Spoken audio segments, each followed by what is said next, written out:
Dios le bendiga, hermana, ¿cómo está? Espero que se encuentre bien donde quiera que esté. Vamos a ver nuestro último resumen número 8 de esta materia de evangelismo. Ya terminamos, ya estamos culminando ya esta materia y yo sé que ha sido de edificación, de mucho aprendizaje para nuestras vidas. Eh, Aprender a evangelizar, saber cuáles son los requisitos, saber cómo evangelizar y cómo cuáles son los pasos, ¿no? Que para que una persona acepte a Cristo.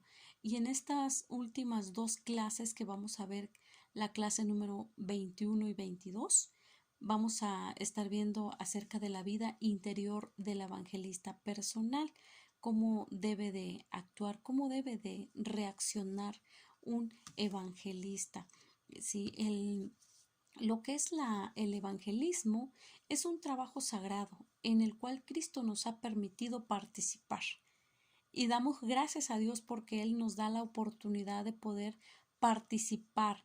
La Biblia nos dice en el libro de Mateo, id y predicad el Evangelio a toda criatura, bautizándolos en el nombre del Padre, del Hijo y del Espíritu Santo. Entonces, Cristo nos está dando esa oportunidad de participar, de poder tomar este lugar, de ir y buscar almas perdidas, almas que no tienen, que ellos creen que no hay solución, más sin embargo, para eso fuimos llamados nosotros, para poder evangelizar, para poder transmitir esa luz, transmitir esa solución que solo Cristo lo puede dar.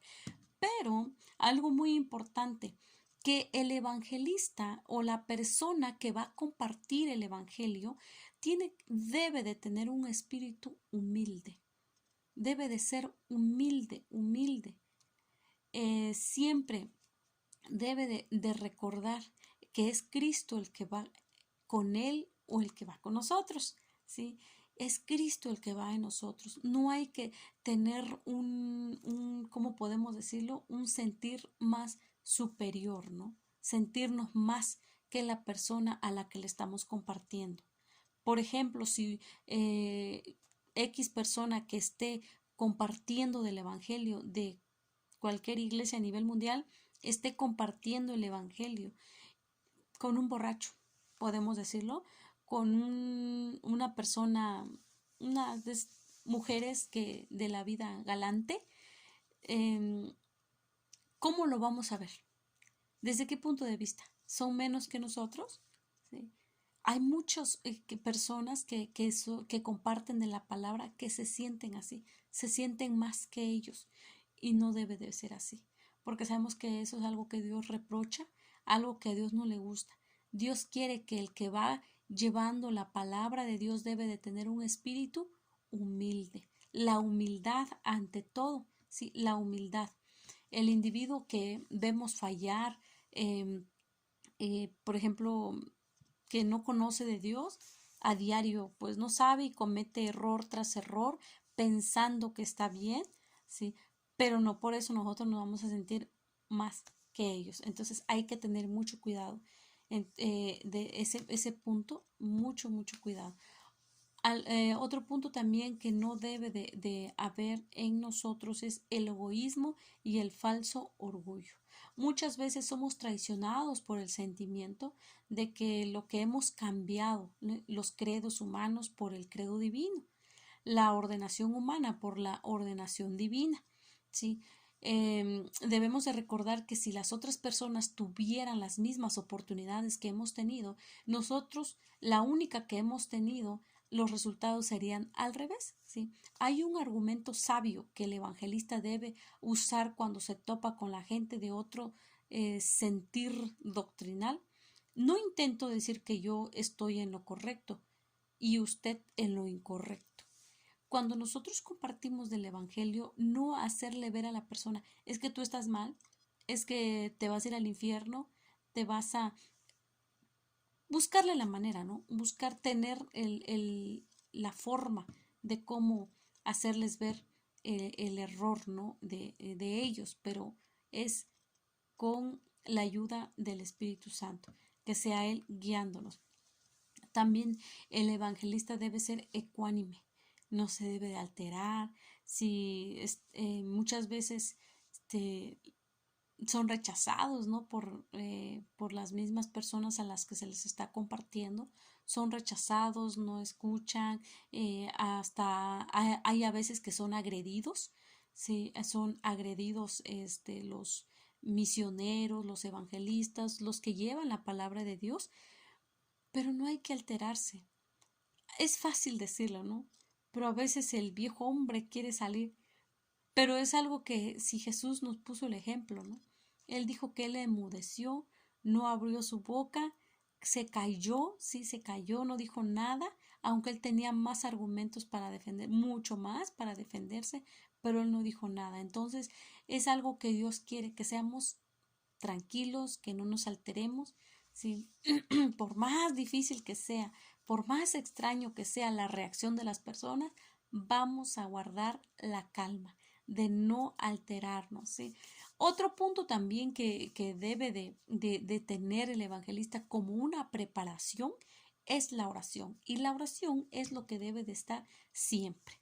¿Sí? Cualesquiera que sean nuestros hábitos de oración y cualquiera que sea el asunto que demos en nuestra vida diaria, es bueno que esta sea siempre, ¿sí? Antes de salir, que esta sea siempre la herramienta que debemos de usar antes de salir y en el transcurso, en el ínter, en lo que vamos yendo casa por casa o estamos en las calles, estamos, no sé, en un parque donde estemos evangelizando, siempre debe de haber una preparación en nuestra vida, lo que es la oración, ¿sí? La oración es lo que debe de estar siempre, siempre en nuestra vida. Aprender a escuchar también, ¿sí? Eso es lo más importante también, aprender a escuchar. Aprender a escuchar. Escuchemos qué es lo que la persona está diciendo, qué es lo que quiere. Hay gente que adopta una posición silenciosa o muy habladora en extremo, ¿no? Hay personas que te escuchan, te escuchan, te escuchan y hay otros que no dejan que nosotros hablemos y están hable y hable y hable, pero hay que aprender a escucharlos, sí, hay que aprender dejar que ellos hablen, que ellos se desahoguen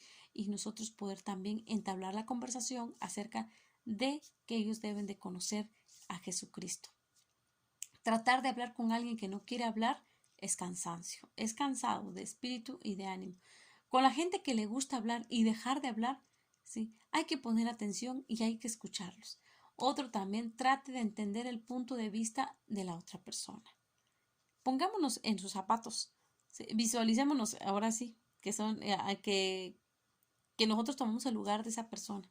¿Cómo reaccionaríamos? ¿Cómo actuaríamos? Entonces, son muchas cosas, ¿no? Son muchos puntos por el cual nosotros debemos entender desde el punto de vista la vida personal del evangelista. Hay que tener, eh, ser humilde, humilde, ser ecuánime, ¿sí? Aprender a escuchar a la persona y tratar de entender desde el punto de vista de ellos. Hay que conocer muy bien qué es lo que ellos necesitan, qué es lo que ellos están sintiendo, es aprender a hablar con ellos, a interactuar, ¿sí? Tener una conversación de tal manera que ellos acepten a Cristo. Como lo he dicho, nosotros tenemos un trabajo de compartir, pero el Espíritu Santo tiene también su trabajo de convertir. Entonces, quien convierte es el Espíritu Santo, pero de nosotros ya no queda, porque nosotros cumplimos con nuestra responsabilidad de compartir el Evangelio. Ahora, para que usted y yo podamos compartir el Evangelio, se necesita, es importante, es de suma importancia memorizar las escrituras, porque a veces van a haber ocasiones en las que no llevamos nuestra Biblia en el bolsillo, en nuestra bolsa de mano o lo que usted acostumbra llevar y no llevamos la Biblia. ¿Qué tan importante es tener grabadas las palabras, las citas bíblicas acerca del tema de evangelismo en nuestros corazones? Es de suma importancia para que nosotros podamos conocerlo, ¿sí? La Biblia es muy diferente a todos los libros, a los otros libros, ¿sí? Aquí ya he hablado sobre la diferencia entre creer en ella, ¿sí? Algo más maravilloso de tener la Biblia en un libro o en un teléfono celular es tenerla en tu mente, en tenerla en nuestra mente. Entonces, eso es lo mejor, ¿no? Que podamos, que la cita, los textos que tenemos aquí, las citas que ya están memorizadas, fluya con facilidad porque ya la tenemos. A lo mejor y la persona con la que estamos compartiendo la palabra y tiene prisa y ya se van porque van a su trabajo, tienen algún compromiso que no puede esperar más, con facilidad, ¿sí? Esa es una buena técnica de memorizar la palabra de Dios para poder rápido sacarla de nuestro corazón, porque a veces es un poquito complicado, ¿no? Sacar la Biblia y buscar las citas y dónde está y luego si se nos olvida y que dónde viene, me parece que viene en Romanos, en Juan o en el teléfono. En el teléfono yo creo que como que no es muy rentable, ¿no?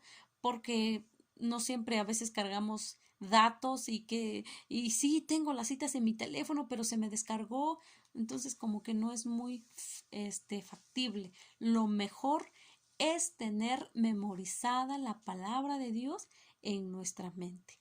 Ojalá yo pudiera convencer a todas las personas para que memoricen la Biblia. Cuando trabajo en memorizar la Biblia, ¿sí? Medito los pasajes, así conozco la palabra de Dios mucho más, meditarla. Hay un ejemplo que siempre nos ponen y es acerca de qué hace la vaca. Empieza a rumiar, ¿no? A rumiar, a rumiar. Podemos hacer nosotros también lo mismo, de rumiar la palabra de Dios, comerla, masticarla, masticarla, ¿sí? Y es que memorizar la palabra de Dios es como predicarme a mí mismo todos los días me estoy hablando a mí misma, al estar rumiando la palabra de Dios. Y es importante, es muy importante. 3 beneficios al memorizar la Biblia. Me hace entender más la palabra de Dios y conocerla. Me hace tener sus promesas en mi mente, que el Espíritu Santo me las recuerde cuando las necesito. Me resulta asombrosamente útil para predicar a otras personas cuando tengo mi Biblia cerca. Son los beneficios que nos ayudan a nosotros para tener, memorizarnos la Biblia. ¿Sí? Me hace entender más, mucho mejor la palabra de Dios. Cuando yo sé cómo, lo que yo necesito, aquí lo tengo guardado en mi bodega, ¿sí? Mejor en lugar de tener cosas que no nos edifican en nuestra bodega, en nuestro corazón, mejor vamos a meterle palabra de Dios. Vamos a memorizarnos la palabra de Dios porque tarde que temprano lo vamos a ocupar. Va a ser de útil para nosotros. 4 pasos sencillos para memorizar la Biblia. La ubicación. Hay muchas técnicas, a lo mejor y usted tiene una técnica de cómo memorizar. Eh, yo veía cuando yo estudiaba en el instituto, yo veía una compañera que agarraba una hoja en blanco y, y empezaba ¿cómo se le llama? A escribir los textos. Escribía la cita y el texto. Y nuevamente, como 5 o 6 veces lo volvía a escribir, lo repetía. Y de esa manera se le quedaba a ella. No sé la manera en cómo usted memoriza los textos, pero aquí nos dan unos pasos, 4 pasos sencillos para poder memorizarlo. Es la ubicación. El primer paso es memorizar la ubicación del mismo, en este caso el libro, no del versículo. La razón para esto es que si usted olvida el versículo, pero ha memorizado su ubicación, siempre podrá encontrarlo. Entonces, en primer lugar, memorice la ubicación. Por ejemplo, Primera de Pedro 2:24, ¿qué dice? ¿Qué dice Primera de Pedro 2:24? Quien llevó él mismo nuestros pecados en su cuerpo sobre el madero para que nosotros, estando muertos a los pecados, vivamos a la justicia. Primera de Pedro 2:24. Repite una y otra vez. Primera de Pedro 2:24. Primera de Pedro 2:24. Al principio no se preocupe por lo que este diga. Solo memorice la ubicación, solo memorice la cita, después el texto. Asegure que cuando repita Primera de Pedro 2:24, este salga suavemente de sus labios. Divida el nombre del libro, del capítulo y del versículo a versículos, ¿sí? O versículos. Diga, por ejemplo, Primera de Pedro 2:24 y repítelo de acuerdo como sea más cómodo para usted. Pueda continuar con el número del capítulo y posteriormente con el número del versículo o de los números de los versículos hasta que finalmente se diga de una forma natural. Entonces es primeramente la ubicación, ubicarnos, ¿sí? El segundo es entendiendo lo esencial. Eso es el segundo paso, es aprender lo esencial de lo que dice el versículo. Esto es muy simple. Jesús llevó en su cuerpo sobre nuestros pecados en la cruz. Repite esto usando diferentes alternativas, enfatizando las palabras claves. Jesús llevó en su cuerpo nuestros pecados eh, en la cruz. Ahora bien, puede enfatizar por una las palabras claves y repetir el versículo las veces que necesita hasta que el mismo sea dicho. O sea, irlo mencionando, lo importante, ¿no? Lo esencial del texto, irlo repitiendo. Otro punto también es la asociación. La tercera parte más divertida, esta trata de la asociación de los dos primeros pasos. Primera de Pedro 2:24 dice que Jesús llevó en su cuerpo nuestros pecados en la cruz y repítelo hasta las veces que sean necesarias para que lo memorice. Esta parte de la asociación es importante ya que nos ayuda a pensar en una parte mientras pienso la otra. Entonces de esa manera voy a ir relacionando lo que yo ya estoy memorizando. Otro paso es un pedazo de papel. ¿En qué consiste esto? Dice, el cuarto y el último paso es tomar un pedazo de papel o cartulina o lo que usted guste, ¿sí? Tamaño carta, escribiendo el versículo y la ubicación de forma horizontal. Primero el versículo y debajo de este el libro, el capítulo, número del versículo. Lo puede doblar y llevarlo con usted y cualquier lado. Cada vez que sea conveniente, desdoble el papel, léalo las veces que sea necesaria. También puede ubicarlo estratégicamente en su casa. Si considera que el tamaño no le conviene o no le es grato, puede utilizar también un pequeño pedazo de papel y escribir el versículo sin darse cuenta. Entonces, son pasos a seguir de cómo poder memorizar la escritura. Es primero que dijimos la ubicación, entendiendo lo esencial, la asociación y un pedazo de papel. Memorizarlo, ¿sí? Irlo entrelazando, ir primero con la cita y después con el texto, pero del texto vamos en dos partes para no revolvernos y hay que repetirlo las veces que sean necesarias. ¿Cómo lograr una memoración efectiva? ¿Cómo podemos lograrlo? Una memorización efectiva. Es interesante. Esto es lo más importante. Si logras interesarte, nadie te detendrá ni te desanimará, porque para mí es interesante ese punto, ¿sí? Otro es concéntrate. Concéntrate, ten muy presente una buena concentración en cuanto eh, es cuando estás totalmente metido en ese punto, en lo que tú estás memorizando, es concentrarnos en lo que yo estoy haciendo, ¿sí? No perder, no perderme, salirme de lo que yo estoy haciendo. Asocia que